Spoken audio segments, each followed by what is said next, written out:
Salam. Hai kawan-kawan, saya Naimeh Langkara. Hari ini saya akan memain permainan video seram, iaitu Five Nights at Maggie. Bukan Five Nights at Freddy Maggie ni macam musang ke kucing? Kucing asin. Yang tu. Sakit ni. Tanpa membuang masa.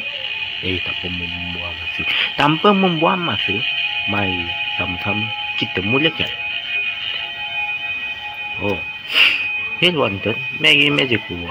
Maggie Magical War is looking for security guard to work the night shift.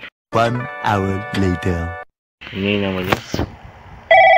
Siapa pula telefon? Orang nak kerja mal. Tengah kerja ni.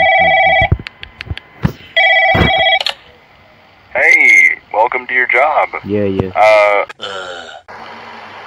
Oh, boleh kejar. Siapa yang kejar? 1, 2, 3, 4, 5. 5 kat sini. Maksudnya kita, 5 ni ada kat ruangan 1. Kat bawah sekali. Kat nak 3 nampaknya. Ni kosong. Tak kat bawah sini. Ini tempat pemain video sini. Macam Freddy apa punya. Beza dia cuma yang ni lain.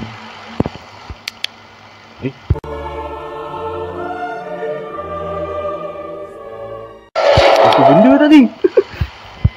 Apa benda tadi siap? Apa benda tadi? Tadi benda apa? Wih, jangan ni. Okey, ni tak ada apa. Ni macam tandas. Okey. Ni tak tahu ruang apa ni. Ni tempat makan. Ini entah. Tapi tak nampak. Ni entah. Okey, ni tempat mana. Ni tak ada benda apa. Tak ada benda apa tadi. Hei, benda apa tadi?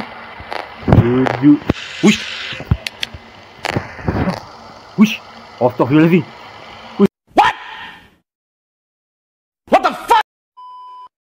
The next day.